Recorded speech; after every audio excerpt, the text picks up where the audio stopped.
Welcome to the Off the Ball Bank of Ireland Six Nations Roadshow, live from the RDS. And what a lineup we have for you tonight.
Anyway, let's give it up to Mike Tindall, everybody. Take a seat, Mike. All right.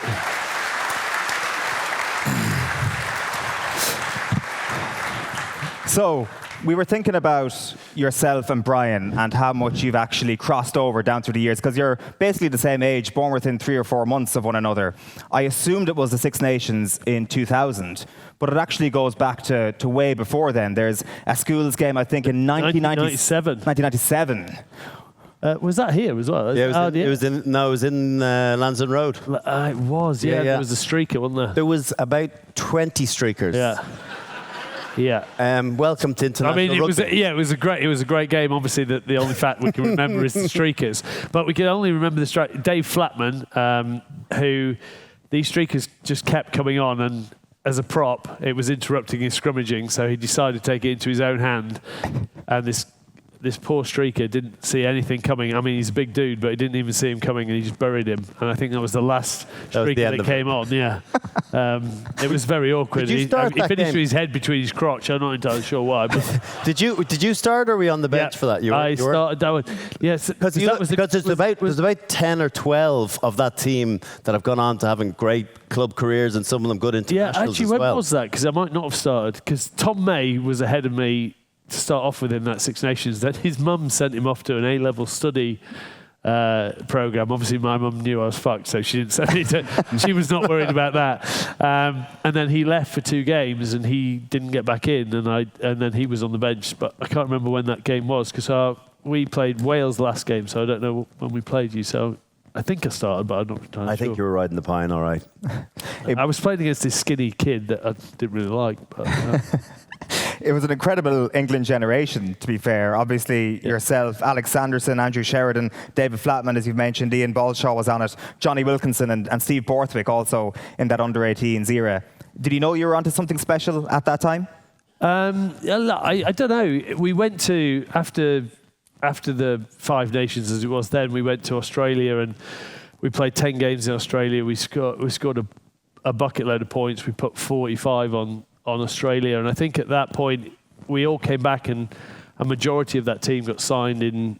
You didn't really do academies then. It was just into your first team squads, and you made it, and a majority of them did. So I think we thought it was quite special. You know, that everyone compared us to like Steve Ajomo's year, and I can't remember what year it was. Maybe 93 or something, or no, earlier than that, but. We were unbeaten, and we thought we had something, and then obviously Johnny got capped the following year, I think, and then we sort of, after 2000, everyone picked up alongside that. 2000 then, you both make your Six Nations debut on the very same day. I know we're going to play a quick clip here of your memorable moment from this afternoon, Mike. It was Twickenham on that afternoon. The scoreline 50 points to 18. It was an absolute battering in favour of England. So let's have a look at Mike doing his thing in the corner. Because there's an overlap here and Tindall might get the try. Mike Tindall right on cue. You know when you look back and you think, you see wingers score now, like Johnny May, who jumps 30 feet in the air and then puts it out. I thought that's how I looked, and then my feet are still dragging along the floor. There's the weight of the jersey you keep you down. I thought I could take off with those jerseys. We are also allowed to boo this whenever this clip comes up. And absolutely, one thing we're not going to see at the end of this clip is Clive Woodward jumping out of his seat, giving it the big one as England have just gone 30 points up in the match. He really wanted to hammer it home. He really loved you at this point. He was somebody that you had on your side from the very first moment that you lined out for England, right? I think Clive was quite. After '99, I got called into the '99 World Cup squad. It was a tragedy. Jerry Guscott broke his fingernail and had to retire from the game. It was sad. We lost a great. But he was really. He knew that the new kids coming through. So if you think he took over in '97, Matt Perry, Andy Long, he gave a load of 5 guys their first caps, and his whole thing was if you're good enough, you're old enough. It didn't really matter about the age. And then you go into that year, obviously after a World Cup sort of 4-year cycle, a lot of people retired. Phil de Glanville retired from international. Obviously Jerry did, and there was spots that came open, and that also, because I was at Bath, that opened a regular spot for me there as well. And it was good. And through that year, Bolsch got capped on the same day. Benny Cohen got 2 on that day as well, and then Steve Thompson. Then Benny Kay came in, then Josh Lucy, and it sort of really influenced that team going forward. Brian, that trip to Twickenham, a bit of a baptism of fire for you, obviously a few weeks before the day in Paris.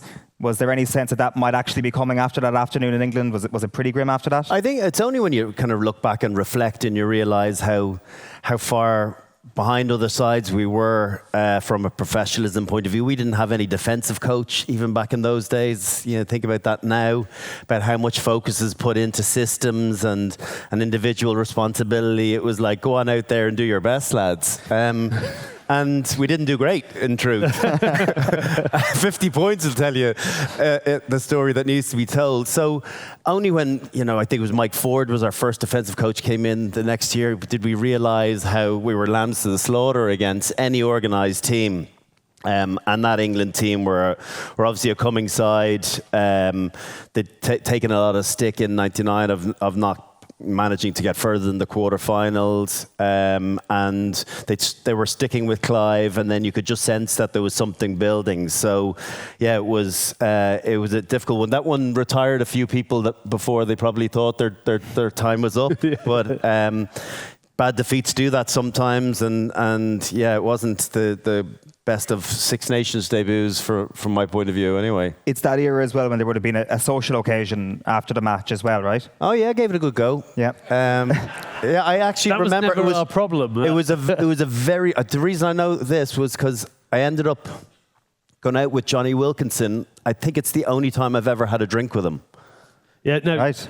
2002 until 2002, no one will ever believe this. He was fun. He didn't talk about the power of his mind going through the ball and the position and the yin and the yang of everything, and it's spiritual. If I'm not the ball won't go where I want it. What? I don't understand what you just said, Johnny. He was a lot of fun, and then it turned in.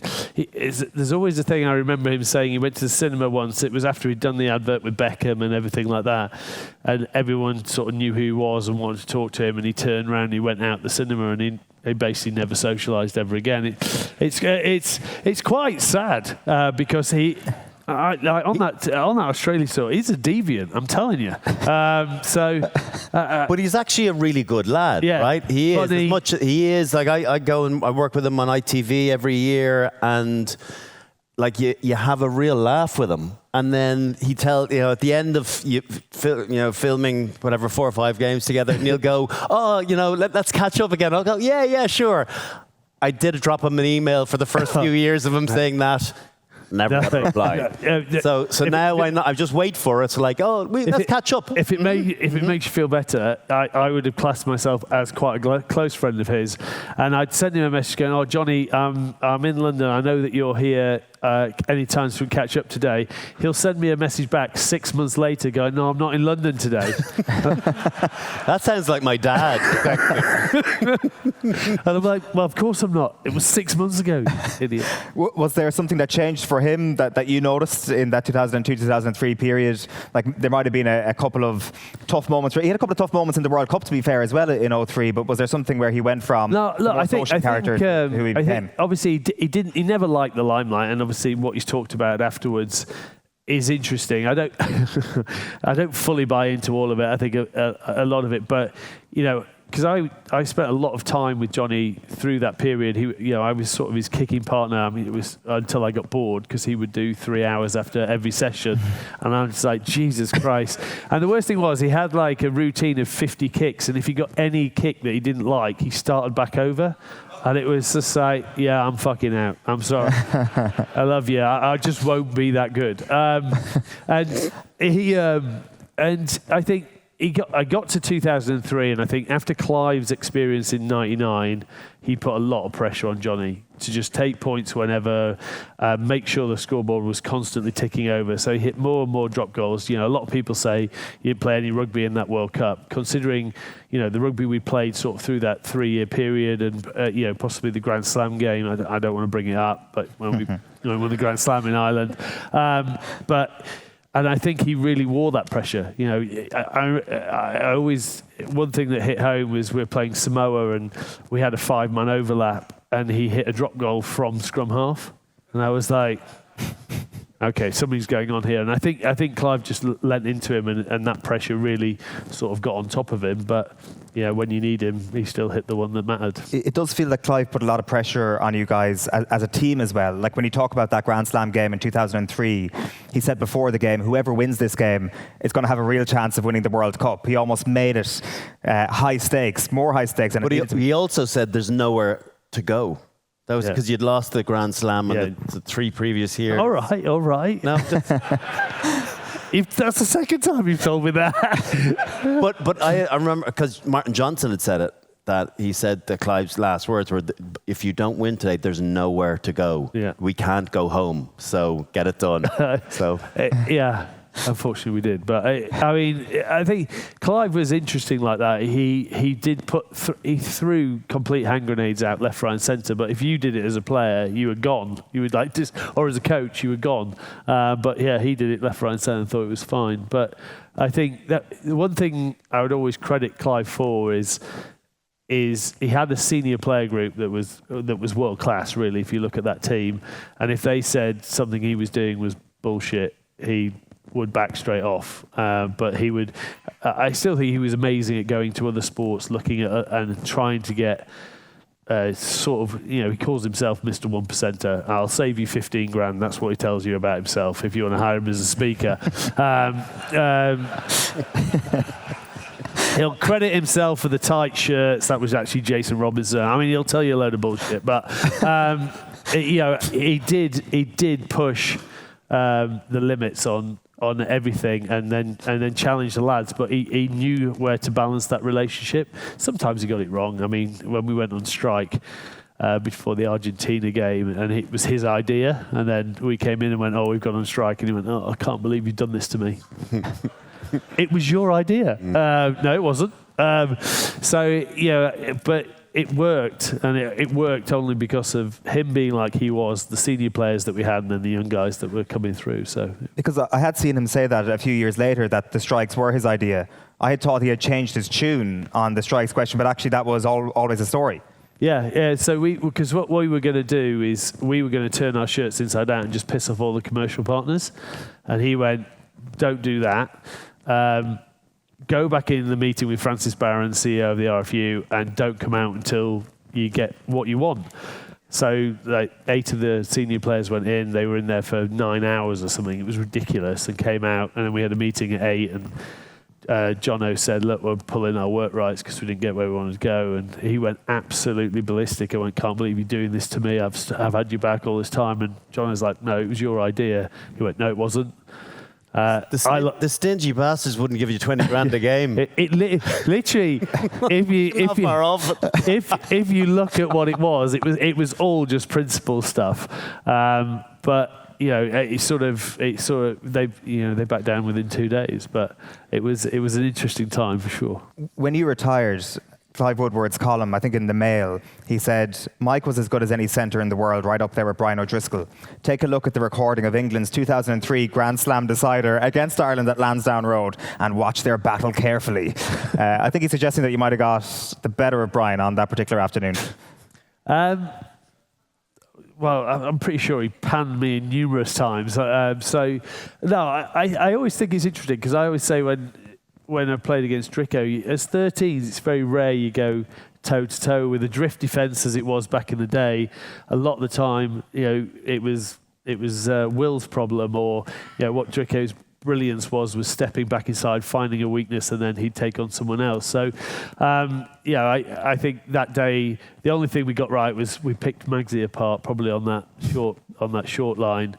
I'd said to Will he was going to go out the back, and I said I don't reckon go out the back. I reckon Dricko's leaving me here because he's expecting Magsy to pick me up, and Magsy isn't going to pick me up.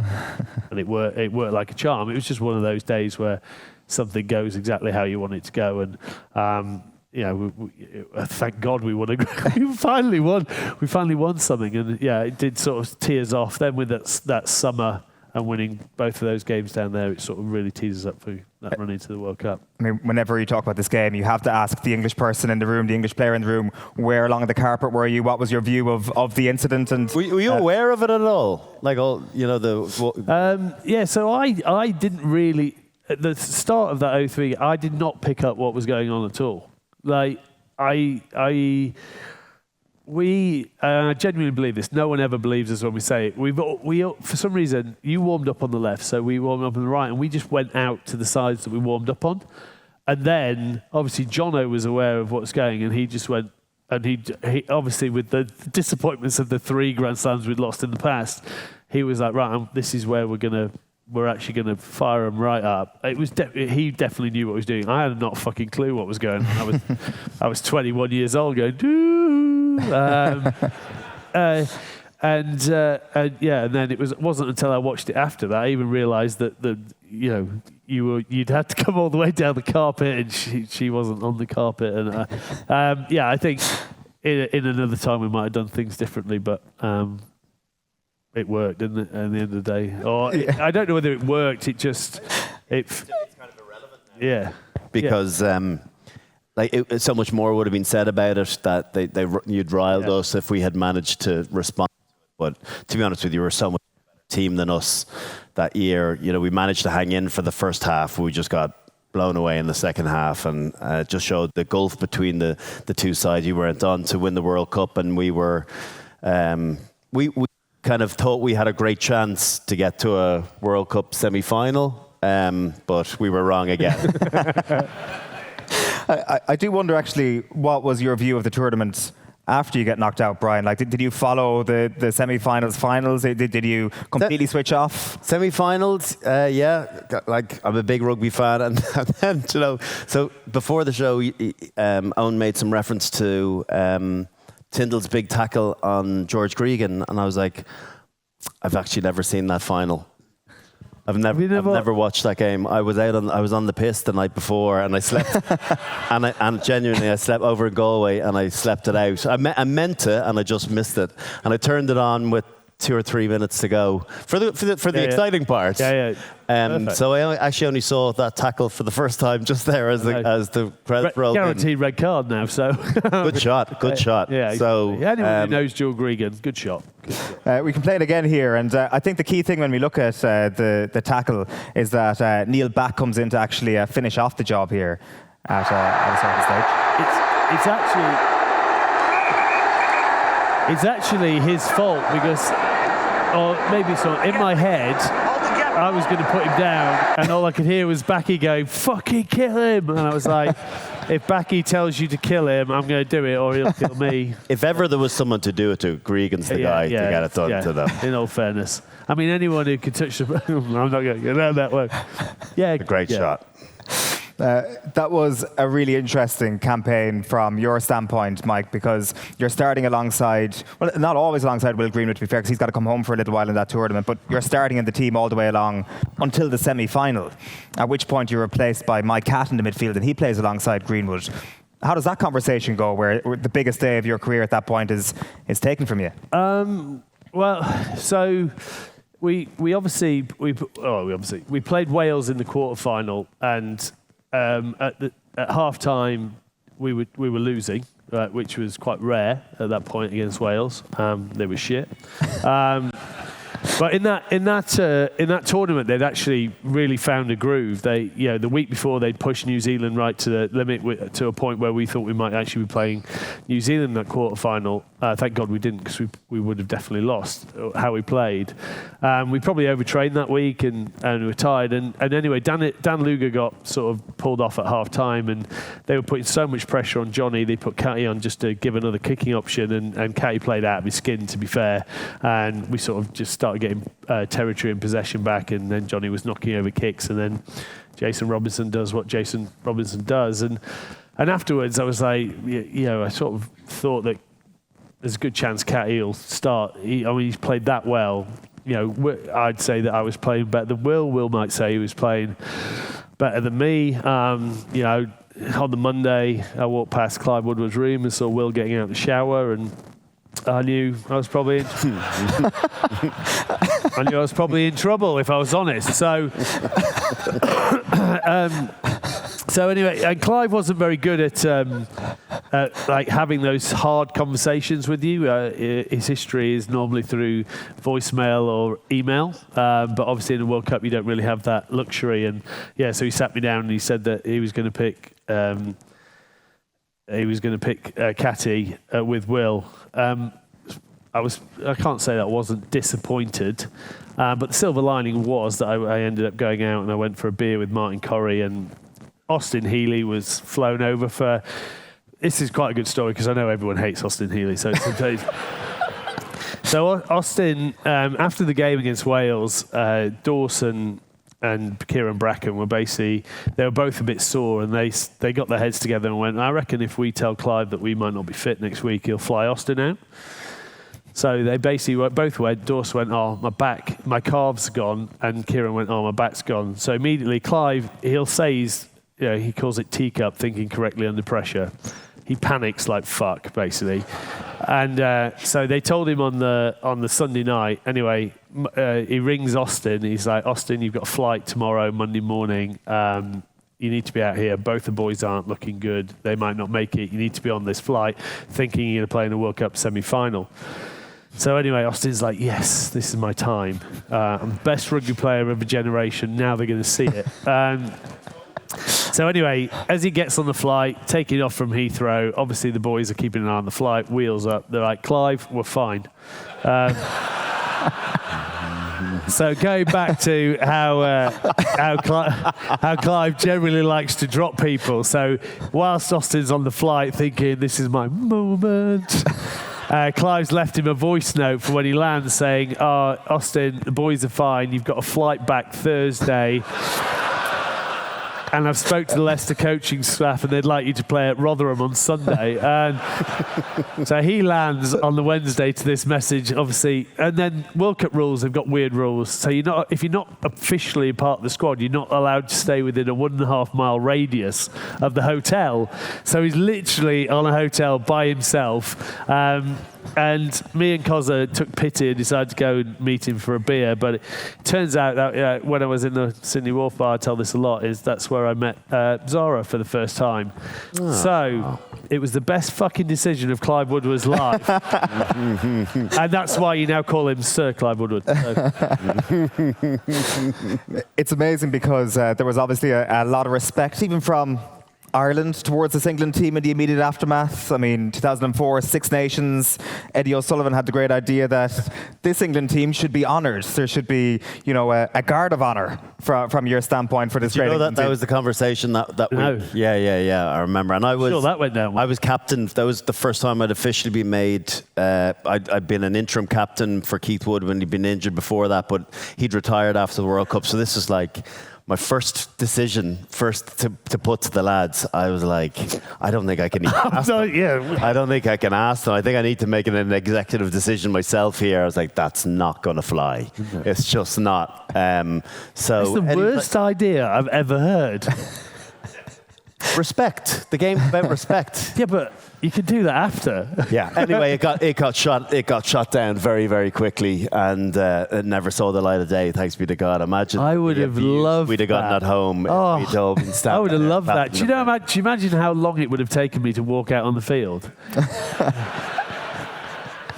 Stood in the middle of it, going, "Oh, it's lovely. Oh, I forgot my gum shield on. Let's come back out." Well, we gave you the respect you deserve by beating you on the. Yeah. So that did the job. Everything changed after that World Cup final. We lost the old when you lose people and then suddenly you realise you haven't planned for the future. It got very difficult for the next few years. Did it feel like the relationship with Ireland changed from 2004 onwards? Because from the outside looking in, that feels like a pretty pivotal game. Maybe not giving the guard of honour was kind of putting your best foot forward at the start of that game. Ireland's relationship with England on the pitch seemed to be quite different after that. Yeah, but I think through any hardships and any bad losses and you learn through time, and I think scars probably healed and made people tougher in Ireland as well. And I think sometimes success goes the other way. I don't think we really planned for the next generation. Clive, we actually in that 2003 Six Nations we used a lot of players, but we'd never put time into the next who was going to replace, your Leonards, your Johnsons, your backs, Shawsey was in and out. We never really put a lot of time into who was the next generation. Plus, then the game was getting more professional. Injuries became a bit more common, so we lost a lot of players. And I think other teams. It's easier always to catch up than it is to stay ahead, and everyone started catching up and passing us. But there's no replacing those sort of generational teams. It's the cycle of sport. You see it the whole time. I think you see it in Munster, right? And we're still talking about Munster from the noughties team, which the players that have played for Munster since then have simply not been of that standard. They've just been a group of players. So teams go through these cycles, and particularly internationally, it's so hard to be competitive consistently. That's what's been amazing about the All Blacks and why maybe it's been a bit of a shock to the system, their fall from grace of late.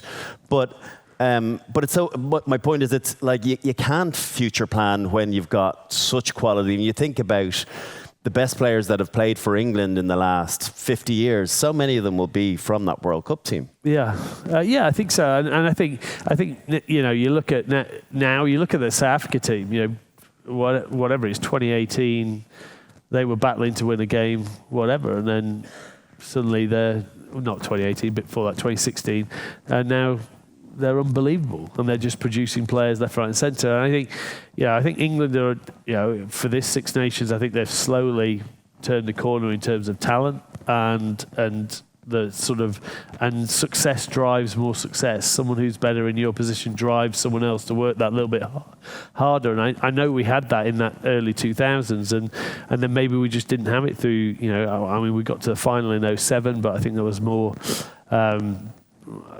That was a team in adversity coming together. You could look at that French team in 2011. They were awful, but yet they got to the final. And the one good game they did play in the final, they probably should have won it, but they didn't. So it's funny how team sort of bonding and teams work in certain situations. And I think that 05, 06, 07 period for being an England player was hard. For sure. One other thing I want to touch on, if we zoom again 2 World Cups forward to 2019, obviously you're both retired at this point, but you're both in Japan. And right after Ireland get knocked out, I think the week after, all the pros are in Japan for a big competition, and you guys end up playing alongside Tiger Woods and Rory McIlroy. Now, people will have seen this online. I think we should lead with this, Brian, is obviously one of your greatest sporting achievements ever. The greatest. To this day, still the most fucking annoying thing you've ever done. So, and you've scored so many fucking tries that have pissed me off. But this, have a look at this. I wouldn't mind, but I'm a shite putter as well. Let's play this.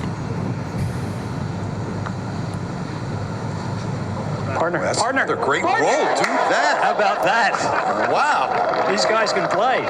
It's a monster, but the best part is the conclusion to the commentary here. Have a listen. How about that?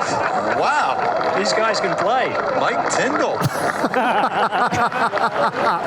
Should be Brian I O'Driscoll. did not know that. I did not know that. I did not. Yeah. And Andrew Cotter, the commentator, sends that clip to me regularly. Mike Tindall. So on the back, so I was playing with the main with Tiger, and so I've got up to putt. He stuck his probably closest to the hole out of everyone, and I got to putt first, and he's put his marker down when he's marked his ball, and it was like a pristinely polished quarter. And in all fairness, I put my ball down, I picked it up, turned around and went, there's no fucking chance you're having that back, right? And he sort of looks at me, I putt, miss it, I don't remark the ball because I'm not putting his marker back down. And anyway, he putts, he misses, he's holed it, and then who chipped in? Matsuyama. Matsuyama chipped it in, and then Brian Havana almost broke his back. And as they're walking off, they've gone off. We had to do some interviews. And Tiger Woods' agent, Mark Steinberg, came back. He went, excuse me, sir, Mr. Woods would like his marker back. I went, what? It's a quarter. He's got like 9 billion of these. Don't worry about it. And he went, no, sir, that's his 1967 quarter that was given to him by his father. He's won 14 Grand Slams with that, majors with that coin. I said, oh, right. Time to come and get it. And obviously, Americans have no sense of humour. He was like, sorry, sir? I said, if he wants it, time to come and get it. Sir? I said, tell him to come in. And the guy turned around all confused. I was like, oh, I'm just fucking with you. And he gave him it back. But it was, I would have loved to see him go back and go, Tiger, he says you've got to go get it yourself. Because we hit some shots beforehand, and you're working out the yardage, and then you get up to the tee, and I was like, it doesn't feel as far. And then Tiger and Rory come up, and I know Rory a bit, and so having a bit of a chat. And the next thing, I'm thinking about hitting. I was like, I've been trying 7 irons, and then I was like, I think this could be a 9 iron. And anyway, Tiger has this little conversation with Rory, and he says, what do you hit? And he goes, oh, soft 9. I was like, I can't hit the same club as Tiger Woods, that's for sure. So anyway, I ended up hitting an 8 iron, and I flushed it, and it was big. It was a good shot, over the top of the flag, but long. Anyway, funny that we used Rory's shot, which is 22 feet or whatever it is. And I was in a hurry just to get it done, because get out of the way, you're almost an irritation to them for these gimmicky games. So I'm about to hit the putt, and I was like, I should probably ask one of the best golfers in the world what the line is on this. And he tells me it's like 4 balls out on the left, which was about 3 more than I was about to hit it. Anyway, I hit it, and I am a good putter, but I hit it, and it was exactly where he said. It's the one time in my life, and it never left the middle of the hole. And next thing, I hear him, partner, and high five. And then Tins comes up and high five, and then I was like, where are you, big cat? Get over here. I'm walking around the green looking for him. I would have walked 2 miles to go and get a high five from Tiger Woods. So he comes over, gives me a high five. I'm holding this high five, and I'm thinking to myself, what's an uncomfortable amount of time to hold this up here? Leave it there. He gave you. He was all right, actually. I didn't really have a chat. I got a photo with him and didn't really chat. He was talking to me, but obviously Steve, his Kiwi former caddy, was obviously a rugby league fan. He was like, yeah, 13 guys. And I was like, yeah, 13 guys. It's wrong sport, but yeah, it's 13 guys. Physical. He tried, though. Listen, Mike, there's so much more we want to chat to you about, including getting your preview for the Six Nations. We're going to do that in part 2. We're going to get Andrew Trimble on stage with you, Andy Dunn and Alan Quinlan as well. But for the time being, give it up for Mike Tindall, everyone. Right. That's it. See that?